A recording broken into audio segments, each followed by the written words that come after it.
Alô, queridos! Estou aqui de novo no Gil Batistão, hoje falando sobre Conexão Extrema Filhos.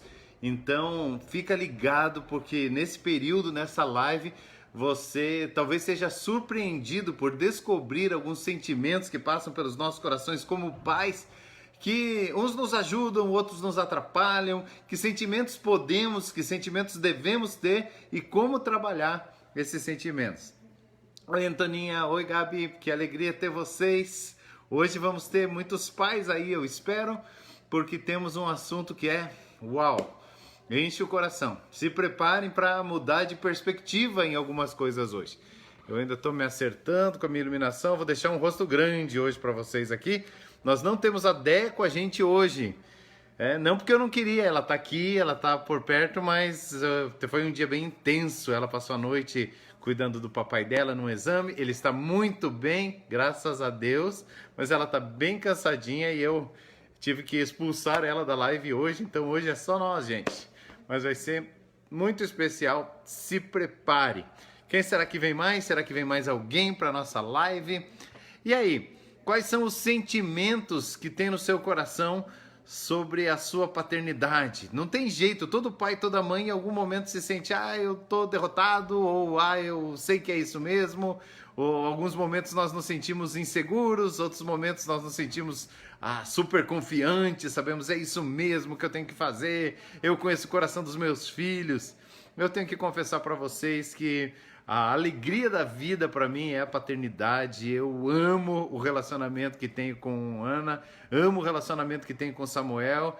Eles são, além de meus filhos, objeto da minha admiração. Eu tenho um coração assim muito grato. Graça e paz, Mateus. Vamos lá. Jeane chegou, Luiz, Eloí, Sheila, o Rogério, Eliane, a Gabi e a Antoninha que abriram aí o nosso momento hoje da Conexão Extrema Filhos. Quais os sentimentos que passam no seu coração como pai, como mãe? A insegurança passa no seu coração? De quantos passa insegurança no coração? Me ajuda aí, já vai dando, ou dá um likezinho, ou escreve, às vezes eu fico inseguro com a minha paternidade. Eu fico, você não fica? E culpa? Passa culpa no seu coração às vezes pelas coisas que você ainda não consegue fazer e viver do jeito que você imaginava, do jeito que você queria? Será que decepção nos visita, mesmo nós andando com Deus? Às vezes, será que decepção passa pelo nosso coração? Em alguns momentos nós nos sentimos... Vamos lá, deixa eu arrumar isso aqui, porque hoje são emoções dos dias felizes e emoções dos dias mais difíceis. Aqui, onde está minha mão, aparece... Vamos lá. Então, boa noite, Vilmar. Boa noite, Edínia. Rita, vamos lá, queridos. Que legal. Meu Deus, como eu fico insegura, Sheila. Tem momentos, a paternidade tem momentos de insegurança. Mas eu acho que a live de hoje, eu realmente creio que a live de hoje vai trazer alguns sentimentos especiais. Me falem aí, que idade tem seus filhos? Eu sei que eu já pedi isso numa outra live, mas comenta comigo, porque isso me ajuda a me situar e eu posso falar exatamente para você que está ouvindo. Insegurança, Antoninha, é verdade. Algumas vezes nós ficamos inseguros, né? O que vai ser? Olha lá, tá falando o Mateus dos pais, né? A Gabi de Sá... B, Gabi. Né? Eu acho que ela ainda vem mais alguma coisa por aí, né? Mas que idade tem as crianças, ou os adolescentes, ou os jovens? Bem-vindo, Alexandre. Ei, nesse momento, gente, que tal você começar a compartilhar a live? Então é bem importante que você coloque aí no seu perfil, porque quando você compartilha a live, as pessoas do seu relacionamento começam 2 e 3, quase 3, 6 e 16, o Rogério, assim, né? Foi bem, abriu um espaço aí, né, na sua paternidade. 25 anos e um de 6 anos. Complicado, diz ela. Vamos descobrir. 8 e 15 anos. Olha, tem muito pai de adolescente aqui, de jovem. Olha que coisa interessante. Você já descobriu aí, os pais de jovens e adolescentes, que algumas das escolhas que seus filhos fizeram não são exatamente as escolhas que você gostaria que eles fizessem? Ou, vamos falar isso de outro jeito, eles surpreenderam vocês com algumas escolhas que vocês esperavam que eles não fizessem na vida, será? Aí, Lourdes e Andréia, muito bem-vindos, queridos. É isso aí. Então, eu vou entrar agora no texto, eu vou entrar agora mais na parte densa da nossa live. Então, se você quiser compartilhar, esse é o momento perfeito para você compartilhar a live aí no seu perfil, ou para amigos, ou em grupos que você acha que é interessante. Quem nos pegou de surpresa, Rogério? Conta aí para mim. A Celoí tem 17 anos. Eu sei, Celoí. Amo seu Samuel também, né? Manu tem 7, o Alexandre, o Miguel 3 meses. Ah, que maravilha, 3 meses. Hora de ouvir lives sobre paternidade, né?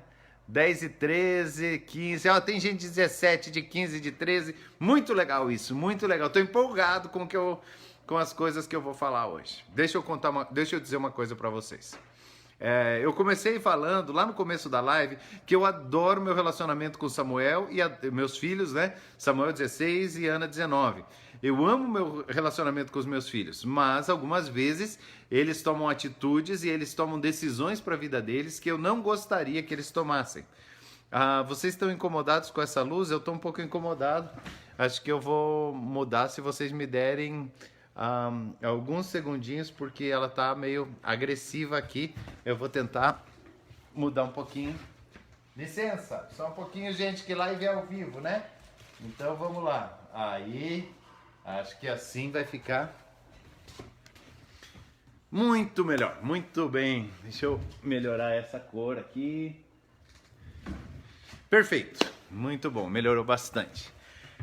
O Pedro de 16, né, Lourdes? É isso aí. Então, algumas vezes, provavelmente, eu vou generalizar em alguns momentos, e eu quero convidar você a não se chatear comigo quando eu estiver falando, porque eu vou falar, filho, assim, e você vai dizer, o meu não. E talvez você esteja enganado, talvez o teu sim também, mas talvez o seu seja exceção. Bem-vinda, Letícia. Bem-vinda pela primeira vez aqui, esperamos ainda continuar conversando bastante nesses dias. Aqui é o Conexão Extrema Filhos e eu sou Juliano Batiston, eu sou pastor na comunidade cristã aqui em Pato Branco, mas eu sou um pai apaixonado e um treinador de pais para chegar em resultados assim intensos com os seus filhos. Eu sou muito crente, eu acredito que a Bíblia é a resposta de Deus para todas as coisas. Aí a Gabi está dizendo bem-vinda, bem-vinda para a Letícia, muito bom. Isso, me ajuda aí, família, vamos lá, é isso aí. Edivan também tem criança lá, né? Então, vamos lá. Tem duas coisas que fazem com que a nossa paternidade, ou dois sentimentos que fazem com que a nossa paternidade se torne muito pesada. Tem dois sentimentos que roubam a alegria, vou dizer assim, roubam a alegria de ser mãe, roubam a alegria de ser pai. O primeiro é a insegurança, porque quando nós temos filhos, nós temos esperança, nós temos fé, nós temos expectativas, mas nós não sabemos, na verdade, tudo, onde vai dar, o que vai acontecer com os nossos filhos. E se nós deixarmos o fato de nós não sabermos tudo sobre o destino, nos colocar num lugar de temor, de medo, de insegurança, esse sentimento pode roubar a alegria da nossa família, da nossa vida e da nossa paternidade. Então, primeiro, querido, nós estamos confiados que Deus é fiel para cumprir tudo que Ele tem falado ao nosso coração. A Bíblia diz que o Senhor, que começou a boa obra em nós, é poderoso para completá-la até o dia de Cristo Jesus. Vai fazer a janta, se tiver live ainda volta. Tá bom, Letícia, que bom, querida. Se quiser colocar lá o áudio para ficar ouvindo. Minha esposa, a Débora, ela sempre tá ouvindo alguma coisa nessa hora da janta, né? Nem preciso dizer que de vez em quando cai muito sal lá. Não, é brincadeira, né? Mas ela sempre usa esse momento para ouvir coisas edificantes. Bem, vamos lá. Então eu tô falando que quando nós ficamos... É normal você ter alguma insegurança, mas quando a insegurança, o temor começa a roubar no nosso coração, nós começamos a, por causa da insegurança, empurrar a nossos filhos para o lugar que a gente não queria que eles fossem. No melhor estilo, o que temia, isso me sobreveio. quando eu começo a encher meu coração com uma visão de tristeza, uma visão de descaminho, uma visão de tragédia, uma visão pessimista dos processos, essas visões que eu vou permitindo que vão enchendo meu coração começam a me fazer ficar na defensiva com todas as coisas. Eu começo a ficar extremamente opressor, eu começo no lugar de colocar margem segura para os meus filhos, eu começo a microgerenciar meus filhos, o que sempre é muito ruim, muito complicado. Sabe o que é microgerenciar? Microgerenciar é assim. Se você pode dizer aos seus filhos, olha, um filho adolescente, você pode dizer, filho, eu quero que você cuide bem dos dentes. É perfeito isso. Filho, eu quero que você preste atenção e você capriche na questão da tua higiene bucal. E isso é uma coisa que vai fazer muito diferença na sua vida. Isso é normal, faz bem, pode lembrar ele se ele tiver essa dificuldade. Ou você pode dizer, filho, agora você vai lá no banheiro, você vai pegar a tua escova, você vai pegar aquela pasta e tal, não sei o que lá, e você vai colocar na escova e quero que você escove bem. Esfregue bem o dente da frente, depois das laterais e faça assim, assim. Sabe quando você vai microgerenciando, você vai dizendo todos os passos de um processo no lugar de dar a meta e deixar que ele desenvolva o processo? Quando nós ficamos inseguros, nós começamos a microgerenciar tudo, nós começamos a dizer tudo como nossos filhos têm que fazer. E isso dá uma mensagem para eles de incapacidade. São duas coisas que podem acontecer. Ou eles começam a ficar irritados, falam, uau, não acredita em mim, eu sou um bebezão, eu não sirvo, e fica bem irritado com isso e começa a reagir dizendo, tá, eu sei, não precisa me falar.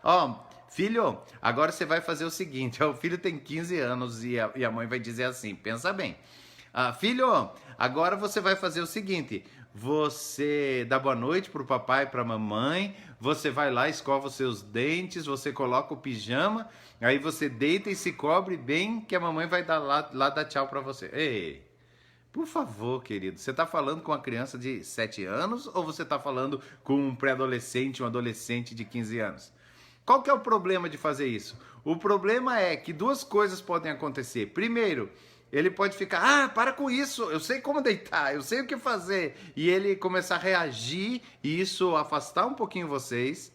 Ou, o que é bem pior, ele acha que isso é normal e ele sempre espera que a sua mamãe e seu papai digam tudo que é para fazer. Afinal de contas, ele compra a ideia que ele é meio incapaz, que ele é meio lesado, que ele tem problemas para escovar o dente e colocar um pijama.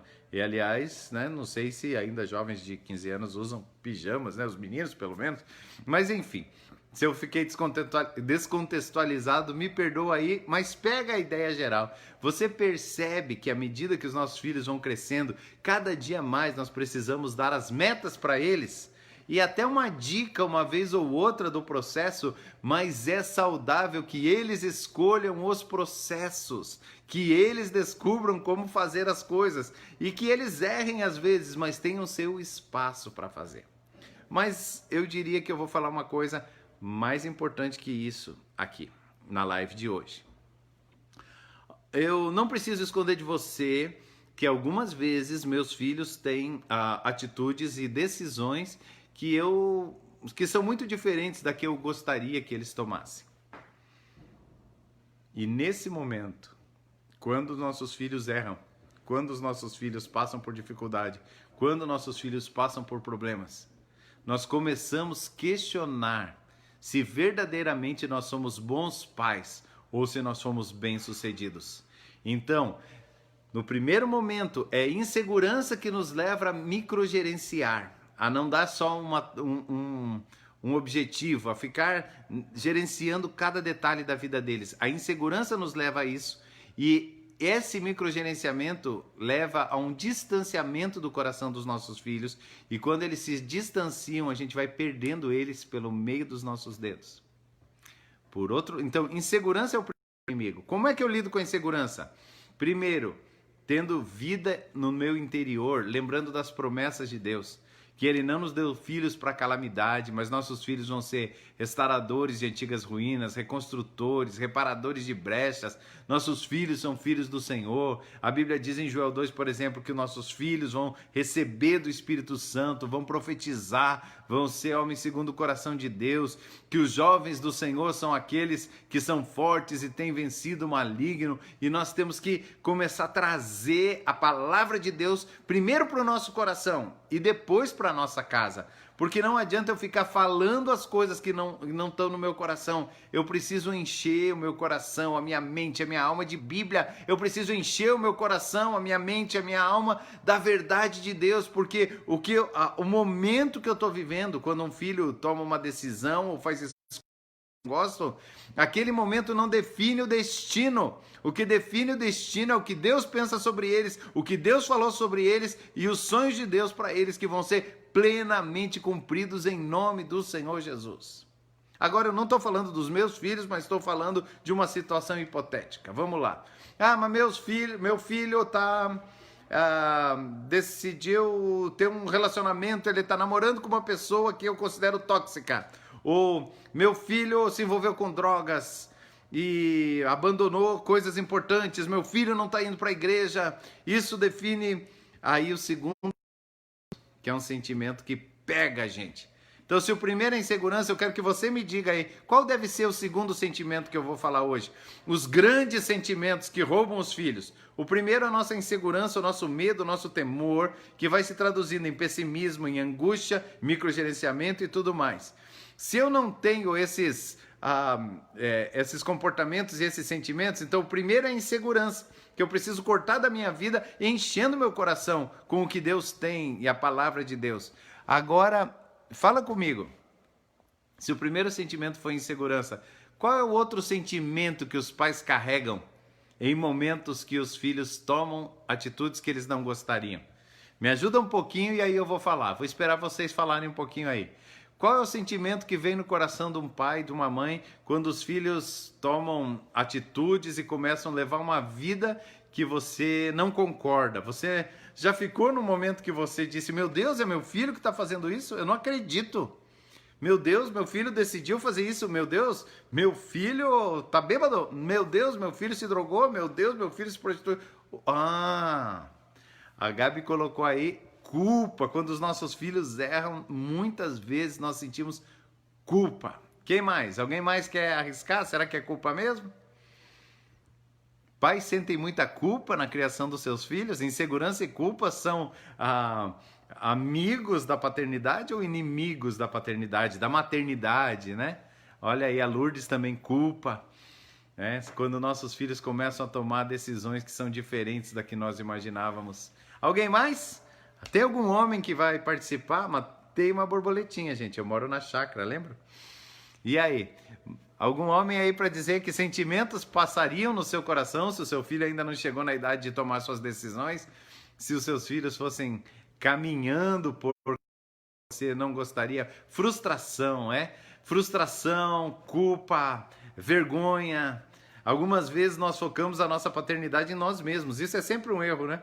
Então, o que as pessoas vão pensar? Pensa se é filho de pastor, então, né? Meu Deus, o que as pessoas vão pensar? O pastor, o testemunho.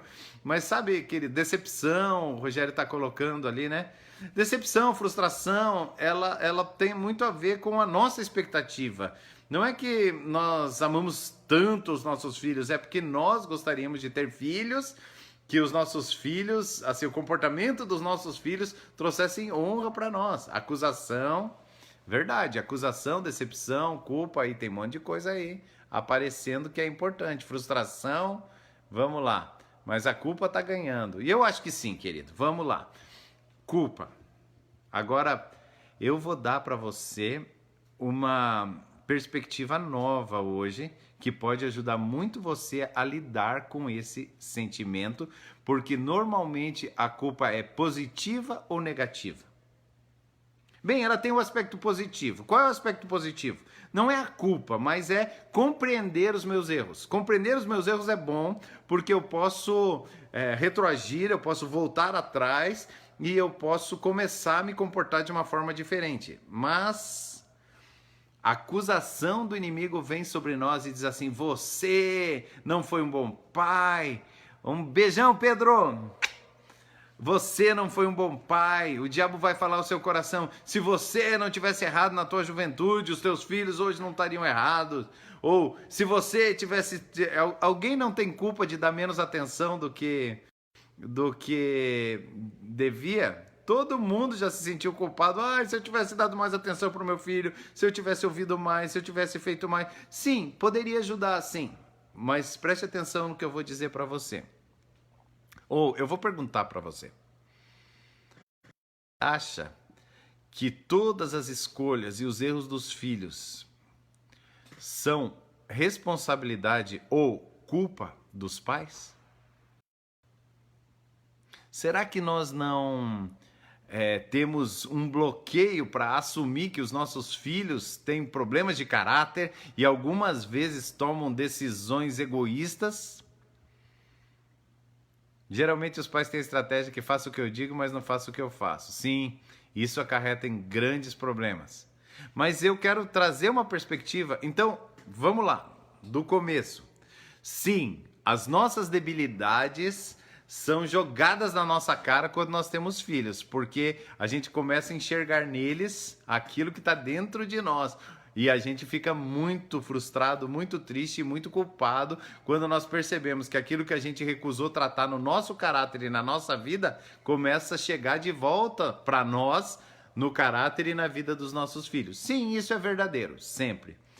Mas a pergunta é: todas as vezes que um filho toma decisões erradas e que um filho toma caminhos errados na vida, isso é responsabilidade ou culpa dos pais? Que idade é o filho? Vamos lá, 17 anos, 18 anos, 20 anos, o filho decidiu viver longe da igreja, longe da família, ele quer festa. E aí? Responsabilidade e culpa dos pais? Ou será que pode ser que não? Pode ser que seja uma decisão do coração revolto dele. O que vocês acham? Me ajuda aí, gente. Escreve aí que eu vou lendo aqui e interagindo com você. Essa é a diferença da live e do vídeo. Na live você pode falar comigo e no vídeo você ouve, eu vou contando as ideias e expressando as coisas. E vamos lá. Bem, eu vou propor um pensamento a você. Quem foi o mestre perfeito na Terra? Jesus. Muito bom.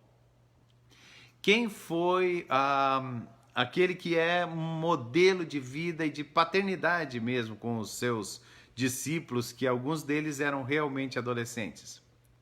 Jesus. Quem foi que não tratou mal, que não perdeu a paciência, que não agrediu, que fez tudo perfeito na formação de alguém na Terra? De novo, Jesus.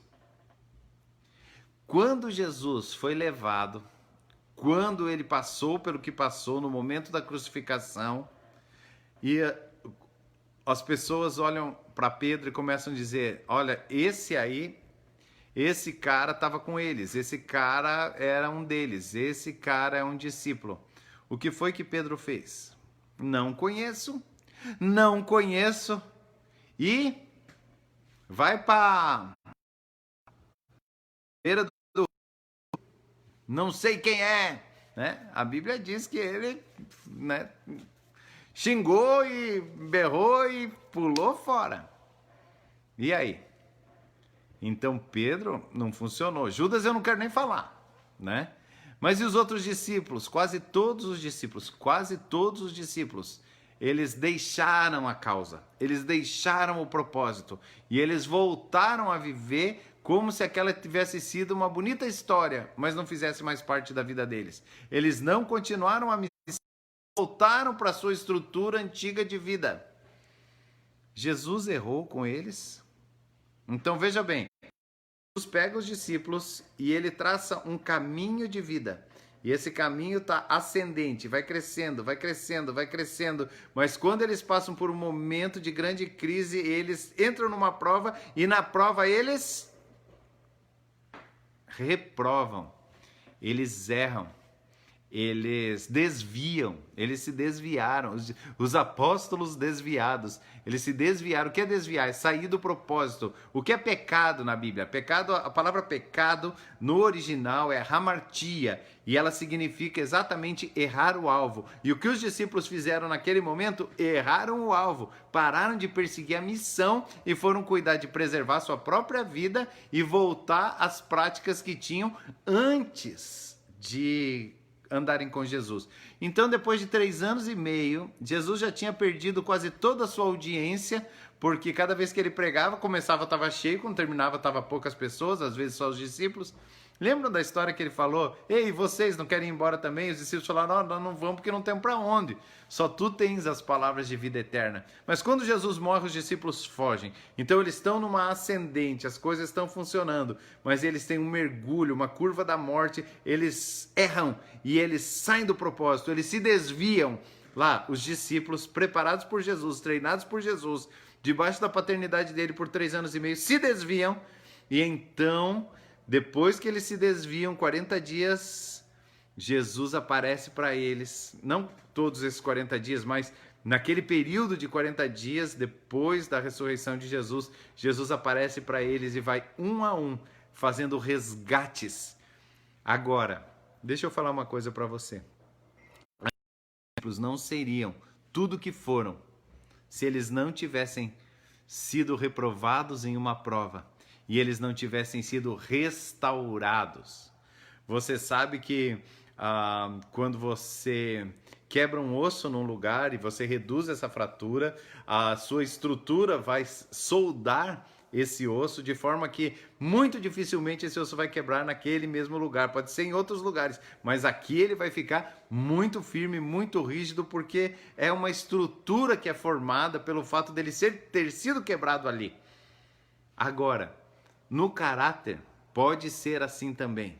Alguns momentos, os restaurados têm mais condições do que aqueles que nunca quebraram o osso, nunca ficaram doentes, nunca fizeram errado.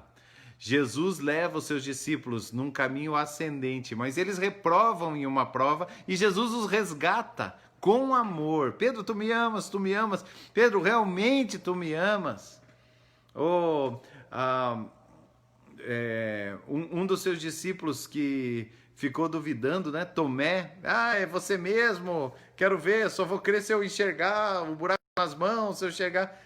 Tomé, vem cá, põe a mão do meu lado, põe a mão nas minhas mãos, sou eu mesmo, Tomé. Então, daquele lugar de incredulidade, ele resgata um homem de fé que vai trazer o evangelho até nós. Hoje, 2000 anos depois, nós estamos aqui falando dos feitos e da fé daqueles homens que são nossos predecessores. Agora, vamos lá, querido, eu e você. Jesus leva de forma perfeita aqueles homens para um lugar e eles chegam na prova, eles caem. Jesus, com amor, vai restaurando um a um. Jesus foi reprovado porque os seus discípulos não foram aprovados na prova. A liderança de Jesus é menor porque os seus discípulos se desviaram. Jesus deixou de ser o mestre porque os seus discípulos abandonaram o propósito?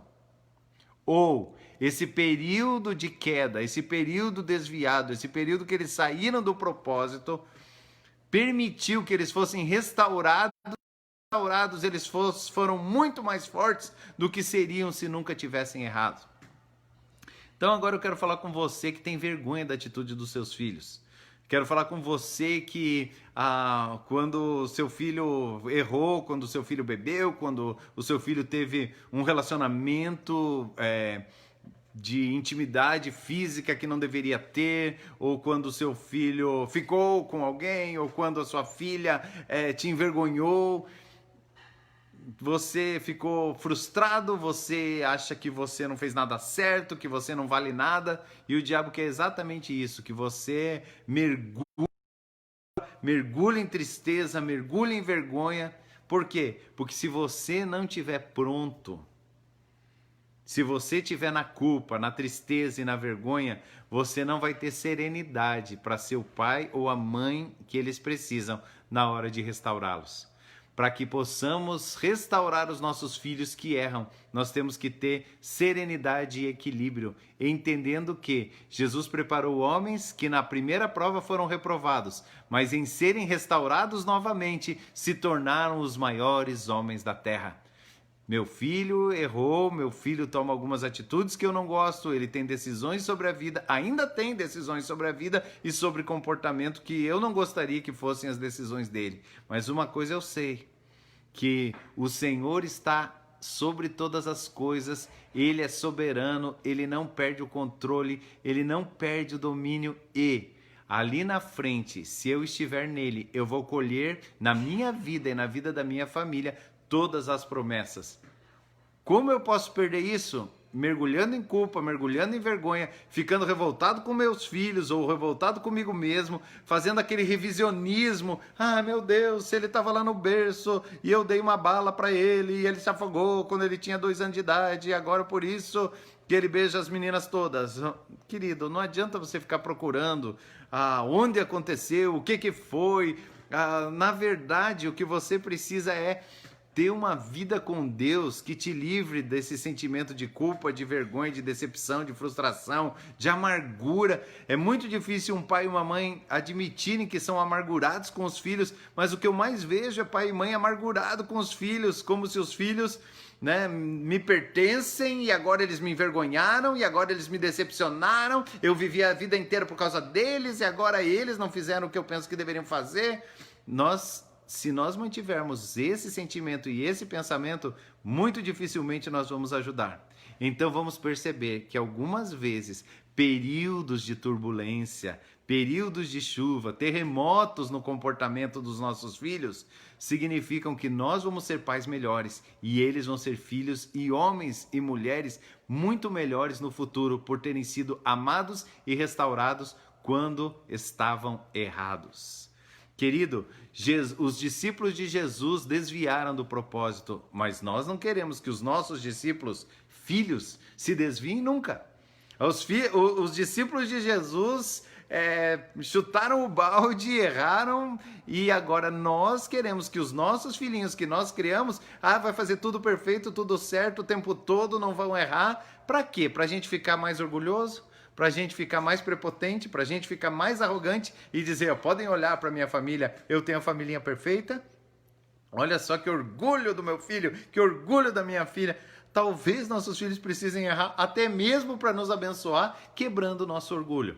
Mas uma coisa é certa, quem começou a boa obra em nós é poderoso para terminá-la em Cristo Jesus. É o que a Bíblia diz. Quem começou a boa obra nos nossos filhos não somos apenas nós, mas é o Senhor através de nós tocando a vida dos nossos filhos. Nós também erramos, sim, nós temos responsabilidade, sim.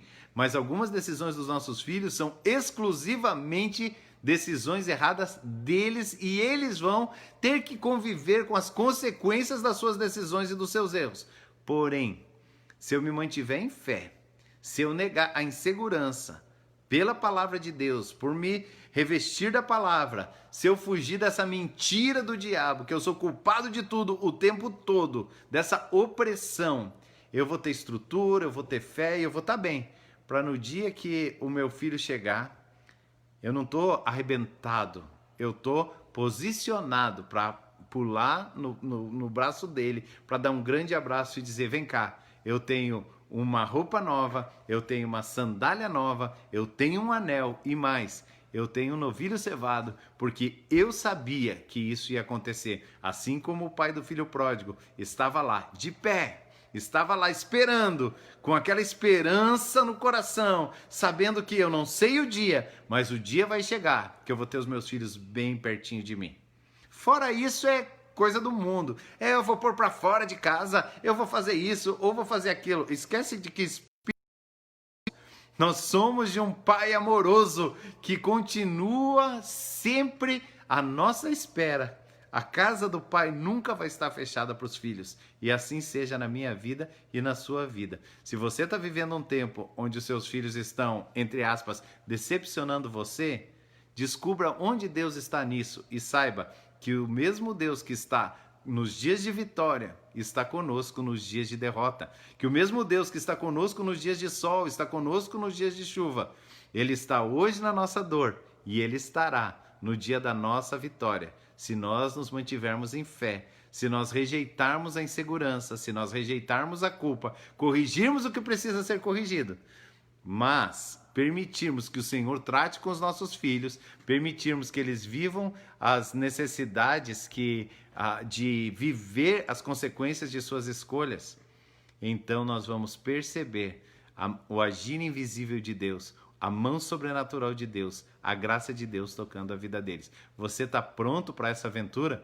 Ter filhos é intenso, mas é a coisa mais reconfortante e recompensadora da história. Jenny está falando aqui, ó, eles passam por turbulências, mas se encontrarem o nosso olhar de amor, nossos braços abertos, eles voltarão e vão voltar a seguir para o alvo. É isso, Lourdes. Se eu passo, vocês passam, mas vocês não estão sozinhos. Não é porque eu estou com vocês. Sim, eu estou com vocês nessa. Mas é porque o Senhor está conosco. Amém, queridos? Isso é Conexão Extrema Filhos, um lugar de esperança, um lugar de reposicionamento e um lugar de entendimento. Então, se você achava que todos os erros dos seus filhos eram sua responsabilidade e eram fora do controle de Deus, só aconteceu isso porque foi horrível aqui em casa, porque eu errei, porque o meu filho errou, esquece. Tem dias que os erros e as quedas formam homens mais fortes do que aqueles que foram lineares. A Bíblia fala, sim, de gente que foi linear. Fala, Timóteo, olha só, a avó ensinou, a mãe ensinou, nunca se desviou. Mas a Bíblia está cheia de homens e mulheres que foram também poderosos, cheios de Deus e que fizeram história e que tiveram dias de tempestade. Davi, o pai da fé, Abraão, Jacó, tantos outros, Raabe, a ex-prostituta, ou a Batseba, a mulher que adulterou com Davi, mas que foi mãe do rei Salomão, que depois gerou a descendência de Cristo. Ei, a história não é de homens lineares que sempre acertaram, mas de pessoas que tiveram coração para se arrepender e voltar atrás e buscar o Senhor de novo. Estes serão seus filhos e os meus filhos, se nós mantivermos nossa vida de oração e nós buscarmos a presença de Deus. E afasta do teu coração a insegurança, afasta do teu coração a culpa e deixa os sentimentos de Deus encherem. Se você está chegando agora, vale a pena dar uma boa olhadinha nessa live. Por quê? Porque ela fala do que fazer quando os nossos amados tomam atitudes erradas, quando os nossos amados filhos desviam do caminho que nós achávamos que estávamos traçando. E alguém pode estar perguntando nessa hora, ei, mas espera aí, Juliano, a Bíblia diz 22:6, ensina teu filho no caminho que deve andar, e ainda quando for velho não se desviará dele. Então preste atenção no que eu vou falar. Nós entendemos caminho como um conjunto de regras e comportamentos. Mas caminho na Bíblia não é a regra, não é o comportamento. Caminho é um homem. E a Bíblia diz que Jesus fala, eu sou o caminho, a verdade e a vida. Ninguém vem ao Pai senão por mim. Isso é conexão extrema. Se eu tô com Ele, eu posso ter dias que eu vou errar, decisões que eu vou tomar que não eram o seu sonho, mas no final eu vou estar com Ele. Entrega teu filho no caminho que deve andar. E ainda quando for velho, não se desviará de Jesus, o caminho, a verdade e a vida. Ei, gente, eu amo vocês, eu curto muito esse tempo de estar com vocês, essas lives, eu estou encerrando aqui, eu estou com 3% de bateria nesse celular, mas é verdade que seria muito abençoador se você descobrisse o nosso canal lá no YouTube, se chama Conexão Extrema Filhos, tem um super projeto de paternidade acontecendo por lá. Entra lá, se inscreve no canal, ativa a notificação e você vai ouvir muito sobre essas questões de paternidade, maternidade, expectativas, sentimentos de filhos, porque os filhos não são nossos, são filhos para Deus. Não criamos filhos para serem crianças maravilhosas, mas para serem adultos cheios da presença de Deus, que conectam pessoas. Ok, queridos? Um super beijo. Nesse sábado eu tô com os jovens lá às 19 horas na igreja. E no domingo nós temos culto às 10 da manhã e às 18. O culto das 18, além de ser presencial, e vá ao culto, tem lugar e é maravilhoso o que está acontecendo. Além do culto presencial, ele é transmitido no Vida para os YouTube, Vida para os Povos. A gente espera você lá, ok? Amei estar com vocês, um super abraço. E se você não compartilhou ainda, compartilha essa live, porque as pessoas vão olhando e olhando. Imagine se você for responsável por uma pessoa que se sentia culpada, oprimida, triste pela condição dos seus filhos, poder respirar de novo e ter uma atitude que traga eles de volta para casa. Fora medo, fora culpa. Olhar em Jesus, corrigir os erros e esperar que toda a sua palavra se cumpra. Abração, gente! Abração, Jeane, Cláudio Mir e Lourdes, obrigado por você estar todo o tempo aí. Eu li tudo que vocês escreveram. Aliás, eu li tudo que vocês escrevem. Algumas coisas eu não consigo citar aqui, mas eu estou muito pertinho. Lembre-se, nos últimos dias o Senhor converte o coração dos pais aos filhos. Então, se tem filhos que rejeitam a paternidade, tem alguma coisa errada. E sobrenaturalmente isso vai voltar para o lugar. Deus te abençoe em nome de Jesus. Beijão. Boa noite.